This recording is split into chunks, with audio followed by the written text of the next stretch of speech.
Hello friends and welcome to the fourth session of investment accounts.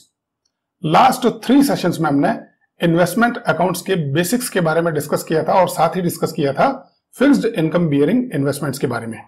इस session में आज हम डिस्कस करेंगे वेरिएबल इनकम बियरिंग इन्वेस्टमेंट्स या जिन्हें हम डिविडेंड बियरिंग इन्वेस्टमेंट्स भी कहते हैं। आइए देखते हैं ये क्या है। These refer to securities having variable return of income. ये वो सिक्योरिटीज है जिनके ऊपर वेरिएबल रिटर्न मिलती है, यानी ईयर टू ईयर ये रिटर्न डिफर करती है। Investment in equity share comes under this category. इस कैटेगरी में हम इन्वेस्टमेंट इन इक्विटी शेयर्स को लेते हैं क्योंकि उन पर मिलने वाला डिविडेंड हर एक साल में अलग अलग होता है और डिफरेंट होता है।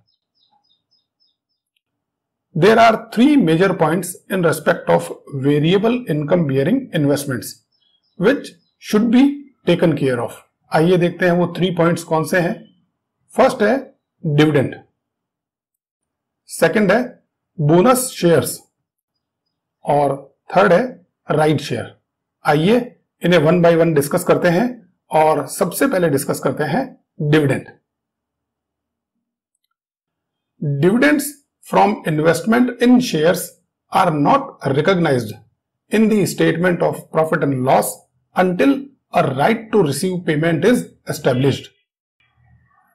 Unlike interest, in case of interest bearing investments, the amount of dividend accruing between the date of last dividend payment and the date of purchase cannot be immediately ascertained. Hence, at the time of purchase of shares, entire amount paid, purchase proceeds plus expenditure of purchase will be debited to the investment account.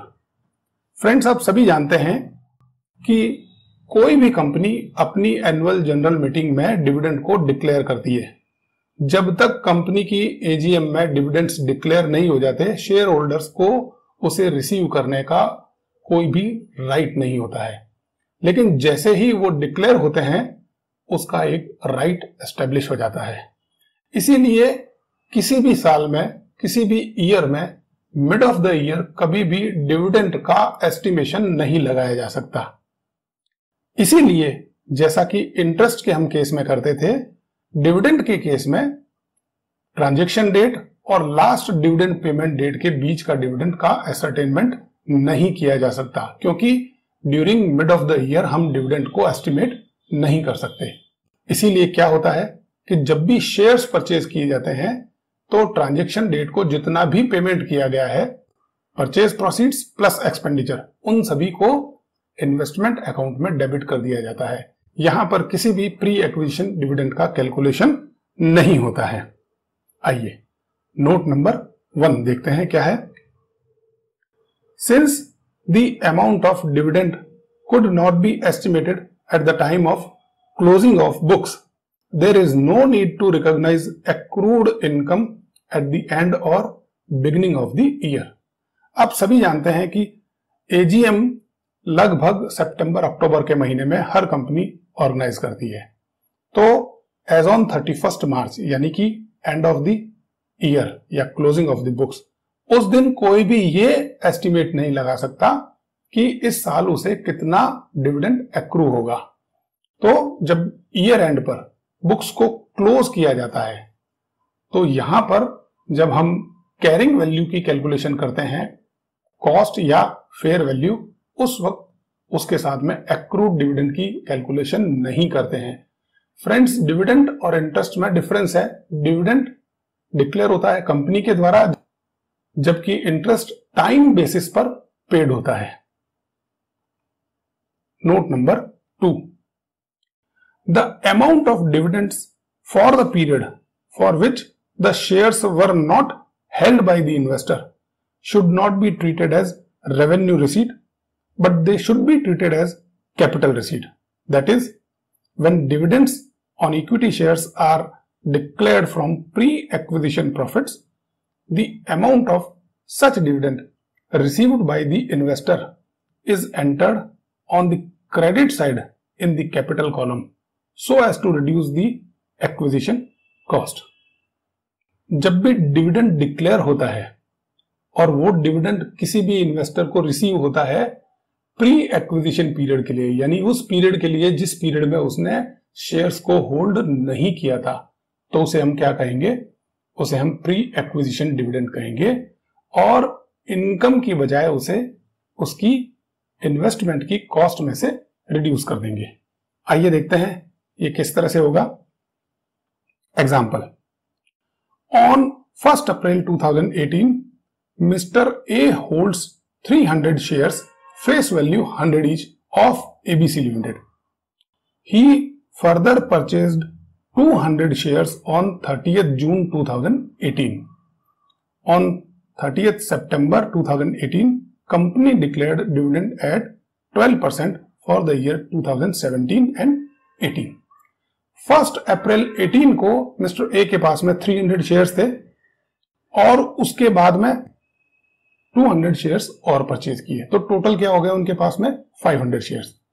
सितंबर में जब company ने dividend declare किया 12%, तो आइए देखते हैं हमारी entry क्या होनी चाहिए। तो bank account debit to investment account and to income from dividend. ये दो हेड्स हम कैसे बनाएंगे क्रेडिट में? बैंक जो होगा वो होगा टोटल डिविडेंड रिसीव के लिए, इन्वेस्टमेंट अकाउंट होगा प्री एक्विजिशन पीरियड के डिविडेंड के लिए और इनकम फ्रॉम डिविडेंड होगी पोस्ट एक्विजिशन पीरियड डिविडेंड के लिए। टोटल मिस्टर ए के पास में कितने शेयर्स हैं? मिस्टर ए के पास में 500 शेयर्स हैं 100 रुपीज के, उनके ऊपर 12% डिविडेंड है, वो कैलकुलेट होकर आता है 6000 रुपीज। अब 1 अप्रैल को मिस्टर ए के पास में 300 शेयर्स ऑलरेडी होल्ड किए हुए थे, लेकिन 200 शेयर्स उसने कब परचेज किए? जून 2018 में, यानी कि ईयर एंड के बाद में। कंपनी ने जो जून 2018 में परचेज किए गए शेयर्स हैं उनके ऊपर भी डिविडेंड पे किया है 12%, जबकि मिस्टर ए ने 17-18 में इन 200 शेयर्स को होल्ड नहीं किया था, वो परचेज ही ईयर एंड के बाद में किए गए थे। तो हम ये मानकर चलते हैं कि जब भी मिस्टर ए ने उसे परचेज किया तो सेलर को ये पता था कि कंपनी कुछ ना कुछ इसके ऊपर डिविडेंड पे करेगी और उसने ऑलरेडी उनकी कॉस्ट में वो डिविडेंड जोड़ दिया। इसीलिए जो 200 शेयर्स है उन पर मिलने वाला डिविडेंड क्या होगा? प्री एक्विजिशन पीरियड का डिविडेंड होगा। तो 200 मल्टीप्लाई बाय 100, इसका 12%, ये होता है 2400। तो वो डिविडेंड उस इन्वेस्टमेंट की कॉस्ट में से लेस किया जाएगा। कॉस्ट में से लेस कैसे करते हैं हम? उसके क्रेडिट साइड में अमाउंट कॉलम में ये डिविडेंड लिख दिया जाएगा इंस्टेड ऑफ डिविडेंड या इनकम कॉलम के। और वो शेयर्स जो ऑलरेडी मिस्टर ए होल्ड कर रहे थे 1 अप्रैल को, यानी कि जिन शेयर्स को उन्होंने पूरे 17-18 में होल्ड किया था, उनके ऊपर जो डिविडेंड मिलेगा वो उनकी इनकम होगी। तो 300 मल्टीप्लाई बाय 100, इसका 12% आता है 3600, ये उनकी इनकम है। अब समस्या ये आती है कि हमारे पास में केवल एक ये एजम्पशन है कि 1 अप्रैल को जो मिस्टर ए के पास में शेयर्स थे वो उन्होंने 17-18 के through out the year hold किए थे, क्योंकि इस तरह का क्वेश्चन में ज्यादातर कोई भी हिंट नहीं मिलता है कि ओपनिंग जो बैलेंस था उनके पास में वो कब परचेज किया गया था। तो हम एक नोट नंबर 3 लगा देते हैं। क्या लगाएंगे? Whenever dividend cannot be identified as pre or post, treat the same as post acquisition। तो जो 1 अप्रैल को मिस्टर ए के पास में 300 शेयर्स थे, हम ये एज्यूम करके चलेंगे कि वो उन्होंने through out the year hold किए हैं, वो mid of the year purchase नहीं किए गए थे। अगर ऐसा होता तो आपको क्वेश्चन में इसका हिंट जरूर मिलता। तो फ्रेंड्स, ये था डिविडेंड जो हमें ध्यान रखने लायक था हमारे इन्वेस्टमेंट अकाउंट्स को बनाते समय। आइए अब हम चलते हैं हमारे दूसरे पॉइंट की ओर। अब हम डिस्कस करते हैं बोनस शेयर्स के बारे में। Bonus shares are shares distributed by a company to its current share holders as fully paid share free of charge. Bonus share वो है जो कोई भी कंपनी अपने एग्जिस्टिंग शेयर होल्डर्स को इश्यू करती है फ्री ऑफ चार्ज। बेसिकली ये डिस्ट्रीब्यूशन ऑफ एक्यूमुलेटेड प्रॉफिट्स हैं जो बोनस शेयर के रूप में एग्जिस्टिंग शेयर होल्डर्स को मिलता है। अब bonus issue is usually based upon the number of share that share holders already own. For example, the bonus issue may be n shares for each x shares held. Bonus क्या होता है? Generally उसकी share holding पर based होता है। जैसे किसी भी शेयर होल्डर को 3 शेयर्स के बदले में 1 बोनस मिलेगा, या 5 शेयर्स के बदले में 2 बोनस मिलेंगे, या 7 शेयर्स के बदले में 3 बोनस मिलेंगे। तो इस तरह से प्रोपोर्शन में या एक रेशियो में बोनस को इशू किया जाता है। लेकिन इशू में उसकी कॉस्ट क्या होती है? 0, यानी ये फ्री ऑफ कॉस्ट दिए जाते हैं कंपनी द्वारा। Since the company do not charge anything, the bonus shares are recorded in debit side of investment account in the numbers और face value columns only with 0 cost. जैसा कि हम purchase को record करते हैं डेबिट साइड में, उसी तरह से बोनस शेयर्स को रिकॉर्ड करेंगे, क्योंकि ये हमारे पास में इनकमिंग है, हमारे शेयर्स को बढ़ाने वाला है। पर ये क्या बढ़ाएगा? ये केवल फेस वैल्यू या नॉमिनल वैल्यू या फिर नंबर ऑफ शेयर्स बढ़ाएगा। तो इसलिए नंबर ऑफ शेयर्स के कॉलम में जो बोनस शेयर इशू किए गए उनके नंबर्स लिख देंगे, या अगर हमने फेस वैल्यू या नॉमिनल वैल्यू का कॉलम बनाया है तो उसमें नॉमिनल या फेस वैल्यू लिख देंगे, लेकिन उसकी कॉस्ट क्या दिखाएंगे? 0। आइए देखते हैं इन्वेस्टमेंट अकाउंट में इसे किस तरह से दिखाया जाएगा। हमने यहां 2 कॉलम बनाए हैं, फेस वैल्यू का और अमाउंट का।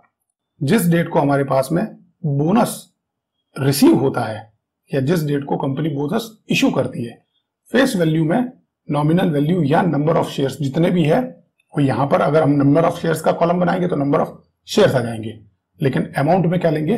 0।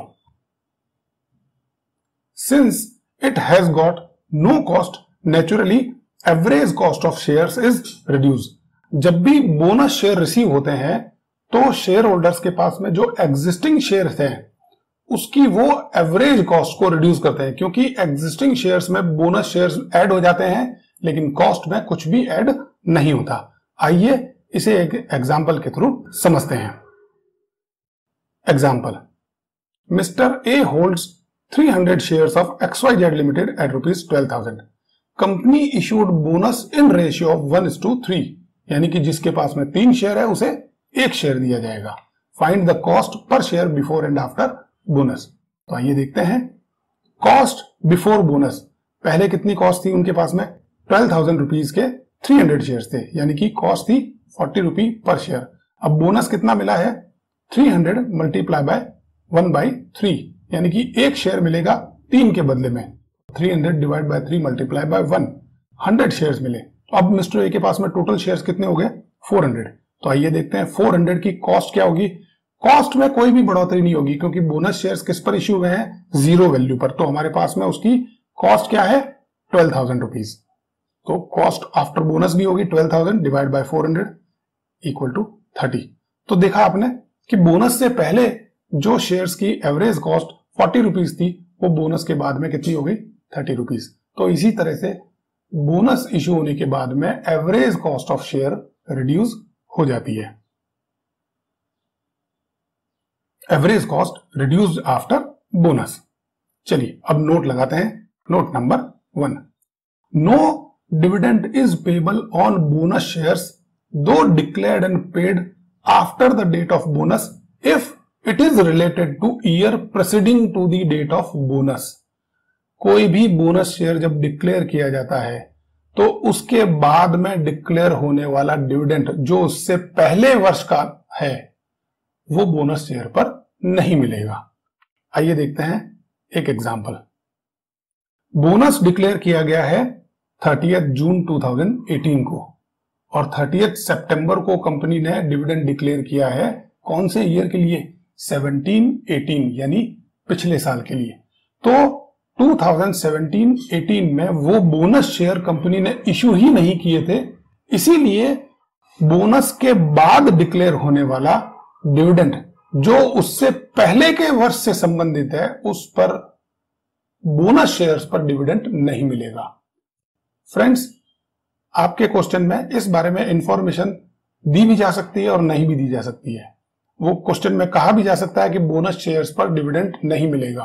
अगर वो नहीं भी कहता है तो ऐसी सिचुएशन में जब डिविडेंड डिक्लेयर बाद में हुआ है लेकिन वो पहले यानी पिछले साल का प्रेसिडिंग ईयर का है तो उस पर हमें बोनस शेयर पर डिविडेंड नहीं कैलकुलेट करना है। Note number 2, if it is given in the question that the investor sold the entire bonus shares to third party immediately after issue, it does not mean that full sale proceeds is profit because there is no cost. The profit is calculated by deducting average cost including bonus shares. कभी कभी question में ये दिया गया होता है कि जैसे ही बोनस शेयर्स रिसीव हुए तुरंत उसे बेच दिया गया। तो अब इस केस में ज्यादातर स्टूडेंट्स कंफ्यूज हो जाते हैं और वो ये मानकर चलते हैं कि बोनस शेयर्स की कोई भी वैल्यू नहीं पे की गई थी, वो जीरो कॉस्ट पर था, इसलिए टोटल सेल प्रोसीड्स है वो प्रॉफिट है। लेकिन ऐसा नहीं होगा। अगर हम मिस्टर ए का एग्जांपल लें जो हमने अभी डिस्कस किया था, तो मिस्टर ए अगर बोनस जो 100 शेयर्स मिले हैं उन्हें इमीडिएटली 35 रुपीज में सेल कर दे तो उसका प्रॉफिट क्या होगा? तो बोनस के पहले एवरेज कॉस्ट थी 40 रुपीज और बोनस के बाद में एवरेज कॉस्ट कितनी होगी? 30 रुपीज। तो कॉस्ट 30, सेल प्रोसीड्स 35, तो 5 रुपीज का उसको प्रॉफिट कैलकुलेट करना पड़ेगा। चलिए अब हम आते हैं हमारे तीसरे पॉइंट की ओर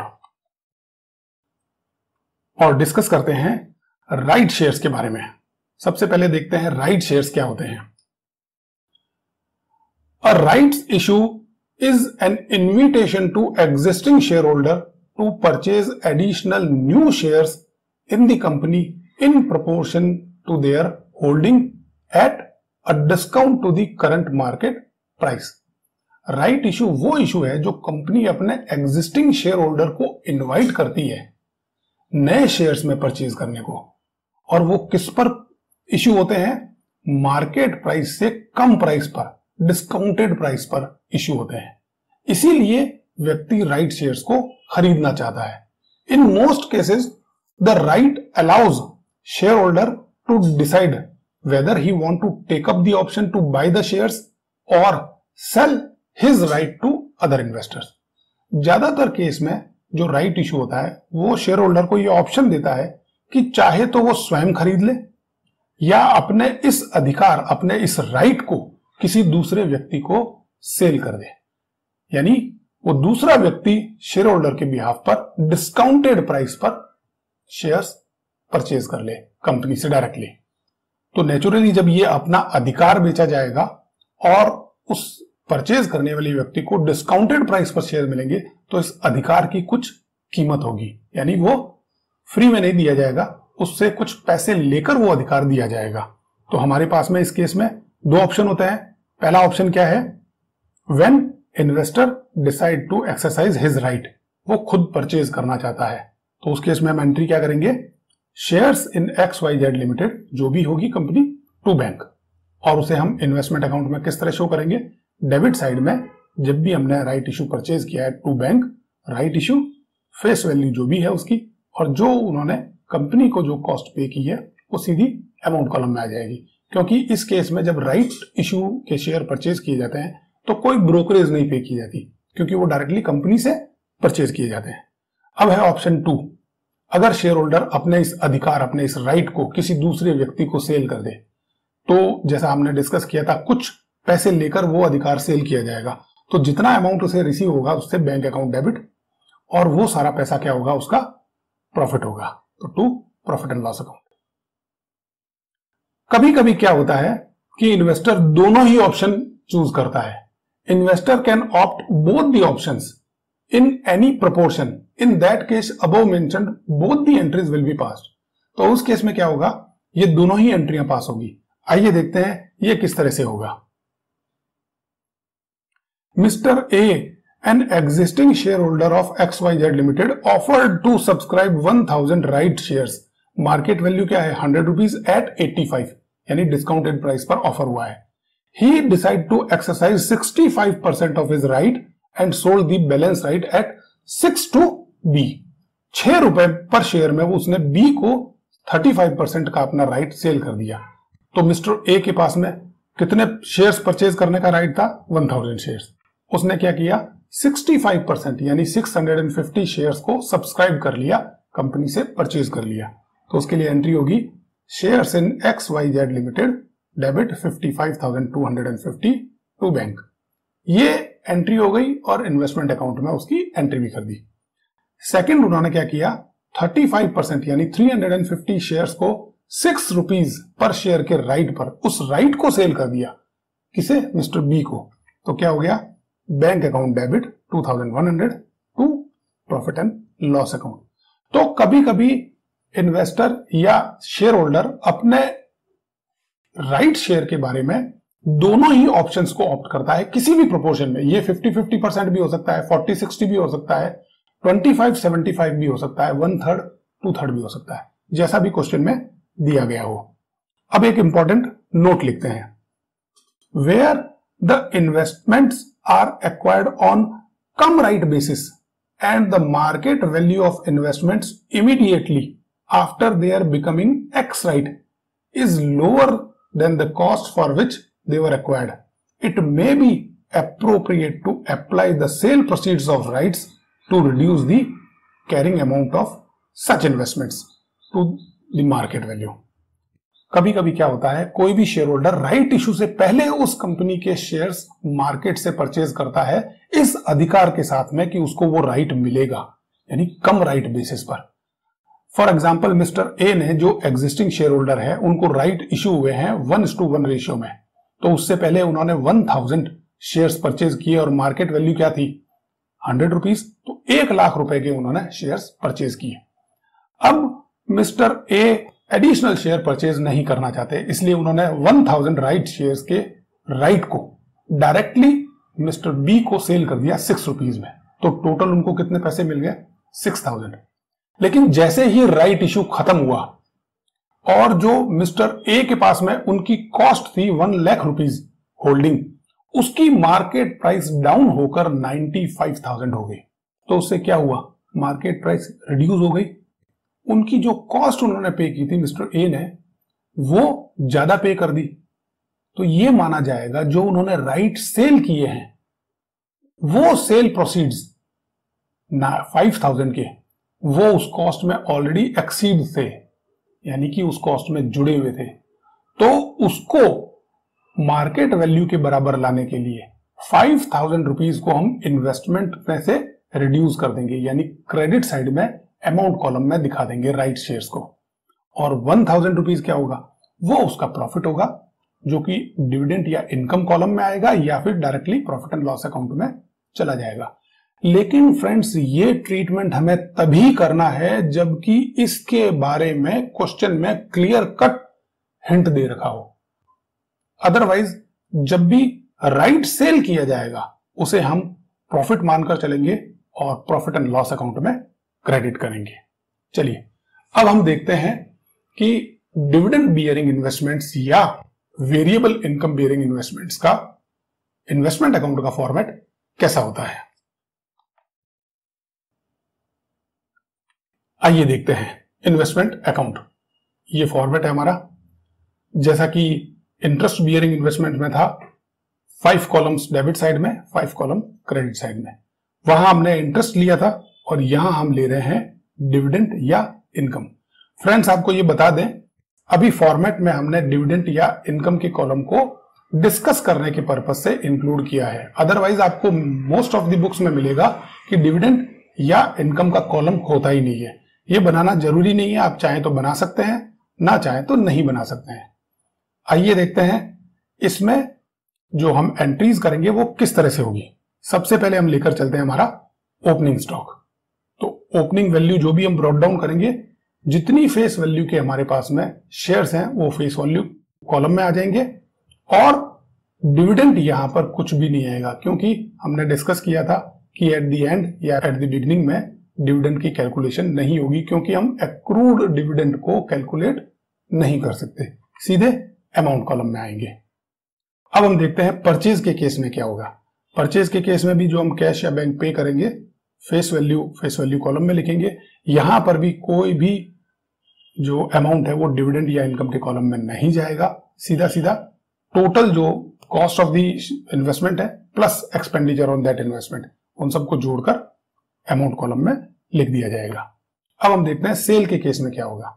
सेल के केस में जैसा कि परचेज में था, फेस वैल्यू और अमाउंट कॉलम, कोई भी प्री एक्विजिशन डिविडेंड नहीं मिलेगा सेलर को। अब हम देखते हैं डिविडेंड जब प्राप्त होता है, तो डिविडेंड के केस में हमने दो सिचुएशन डिस्कस की थी। अगर वो प्री एक्विजिशन पीरियड का है, यानी कि जून में परचेज किए गए शेयर्स के ऊपर सितंबर में अगर आपको पिछले साल का डिविडेंड मिला है, तो वो क्या होगा, वो अमाउंट कॉलम में जाएगा, जिससे उसकी एक्विजिशन कॉस्ट रिड्यूस हो जाएगी। तो जब भी हम कैरिंग अमाउंट की कैलकुलेशन करेंगे तो डेबिट में जो भी कॉस्ट है उसमें माइनस कर देंगे जो प्री एक्विजिशन पीरियड का डिविडेंड है। अगर वो डिविडेंड पोस्ट एक्विजिशन पीरियड का हुआ तो उसे हम डिविडेंड कॉलम में लिख देंगे। ये हमारी इनकम होगी। अब देखते हैं राइट शेयर्स के बारे में। राइट शेयर्स में अगर कंपनी से परचेज कर लिए जाएं तो जितनी फेस वैल्यू के राइट शेयर्स परचेज किए गए उनकी फेस वैल्यू और जो कंपनी को पेमेंट किया गया वो डायरेक्ट अमाउंट कॉलम में आ जाएगा। लेकिन अगर राइट को, हमारे अधिकार को हमने सेल कर दिया है तो क्या होगा, तो by bank sale of right आएगा और उस केस में इनकम कॉलम में जाएगा, जो कि सीधा प्रॉफिट एंड लॉस अकाउंट में चला जाएगा।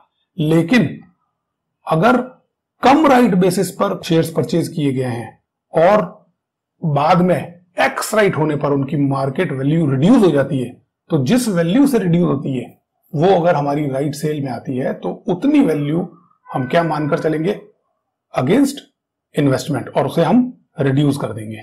तो ये हमारे अमाउंट कॉलम में आएगा। लेकिन ये तभी करना है जबकि इसके बारे में क्लियर कट इंस्ट्रक्शन दिया गया हो। अदरवाइज जब भी राइट सेल किया जाएगा वो हमारे इनकम कॉलम में आएगा, और अगर हम इनकम कॉलम नहीं बना रहे हैं तो नीचे नोट में हम bank account debit to profit and loss account की एंट्री कर देंगे। नेक्स्ट देखते हैं बोनस शेयर्स। बोनस शेयर्स आपको मालूम है फ्रेंड्स, हमने डिस्कस किया था कि जीरो वैल्यू पर मिलते हैं, तो हम केवल फेस वैल्यू कॉलम में उनकी फेस वैल्यू लिखेंगे और अमाउंट कॉलम में कुछ भी नहीं लिखेंगे, जीरो लिखेंगे। अब आते हैं हम at the end of the year में। एट द एंड में जितनी फेस वैल्यू के हमारे पास में शेयर्स हैं फेस वैल्यू कॉलम में लिखेंगे। यहां पर भी एक्रूड डिविडेंड की कोई भी कैलकुलेशन नहीं होगी, केवल हम कैरिंग वैल्यू कैलकुलेट करेंगे, कॉस्ट या fair value which ever is less. अब हम लगाते हैं टोटल। टोटल लगाने के बाद में इसका डिफरेंस निकालेंगे। सबसे पहले डिफरेंस निकालते हैं हम डिविडेंड या इनकम कॉलम का। तो क्रेडिट में से जब डेबिट को माइनस करेंगे तो हमारे पास में जो भी अमाउंट होगा वो हम प्रॉफिट एंड लॉस अकाउंट के क्रेडिट साइड में ट्रांसफर कर देंगे। अब हम देखते हैं कि जो हमने सेल की है उस पर अगर प्रॉफिट हो तो क्या होगा, तो वो क्रेडिट साइड ज्यादा होगी और डेबिट साइड में हम लिख देंगे profit on sale of investment, जो कि हमारे P&L के क्रेडिट साइड में चला जाएगा। और अगर लॉस हुआ तो क्रेडिट साइड में आ जाएगा और हम यहां लिख देंगे क्रेडिट साइड में P&L account loss on sale of investment, जो कि हमारे P&L के डेबिट साइड में चला जाएगा। तो friends, variable income bearing investments या डिविडेंड बियरिंग इन्वेस्टमेंट्स के केस में इस तरह से हम अपना इन्वेस्टमेंट अकाउंट बनाएंगे। इस सेशन में हम इतना ही लेंगे। नेक्स्ट सेशन में इसी के ऊपर बेस्ड एक एग्जांपल की प्रैक्टिस करेंगे। तब तक के लिए bye friends, have a nice day.